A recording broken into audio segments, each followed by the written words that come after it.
So we have Crazy Joe, this time parking his car by the ocean and goes down a very steep cliff. So pause this, and try and work it. Okay, now we're going to start. I'm going to walk you through it. All right, kind of step by step. We start with the land. Now I said that the acceleration was 15 feet per second, which is okay. But you had to, if that case, if it's a 30-degree angle, it should be 16.1, but that's okay. It just says a little friction involved. Okay, so notice that the arrows on his velocity vector keeps growing linearly. That's because it's a orange equation because he's at constant acceleration. So I go from orange to green. Once the car goes off the cliff, it becomes a tangent line. The velocity becomes a tangent line to the parabola, parabolic motion. Okay, so let's go ahead and figure out what that final velocity is. And there's no time involved, so let's just use the third orange. We're finding the final velocity on land. That'll help us find the initial velocity. That'll get the initial velocity. So that's where everything goes. The V final is what we're trying to find. V naught is 0 in this case. Acceleration is 15, and delta x is 200.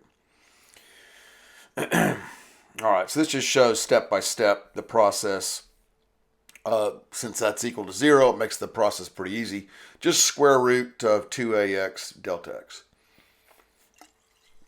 So I'm expecting you to pause this when necessary. Just noticing those arrows as it's going down the incline, those are growing linearly as you'd expect. It's a constant acceleration of 15 feet per second. The reason we're trying to do that, once again, the final velocity on land is the initial velocity in the air. Once we have that final velocity, we're done with the land. So now the rest of the time, we're just going to concentrate on the air. And we have these triangles, these right triangles. See that yellow right triangle there? The velocity vector is the tangent of the parabola. It's parabolic motion.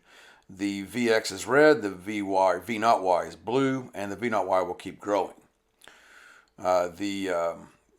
Of course, I don't know if I ever told you this, but hypotenuse is the at an angle. The vector is the hypotenuse of a right triangle. So notice that the Vx doesn't change.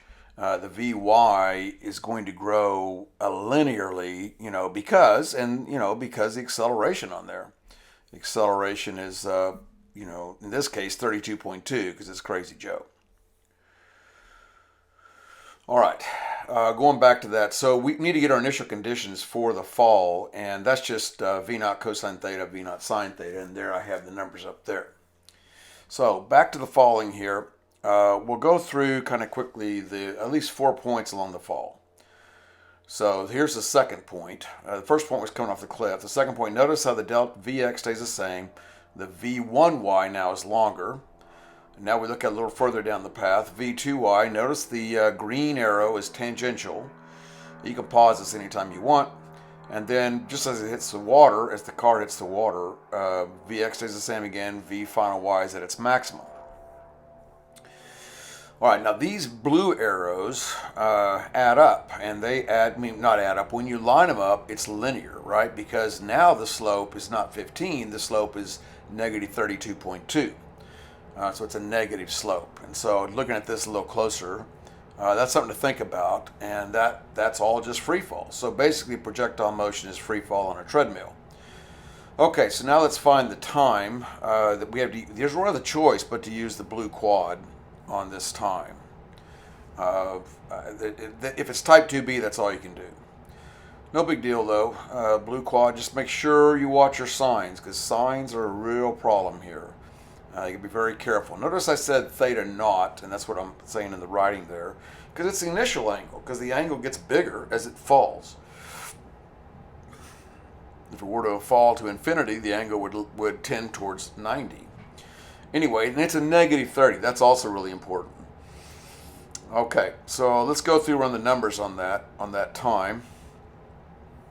And when I plug in my numbers very carefully, notice I'm plugging in negative 30. I'm plugging in negative 90 for delta y because it lands below where it took off from. And I get a time of 1.45 seconds. That seems about right for a car falling through the air.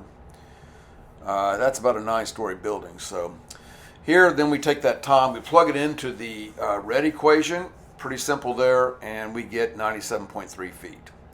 So that's how far from the cliff it'll land. And this last slide is just kind of a lot of things at once. And that's why this is a top 10 problem. There's a lot of, you had to do the land, the third orange, then you had to do the blue quad, then you had to do the red equation. So all of these in the same problem. But this is it's a decent projectile motion.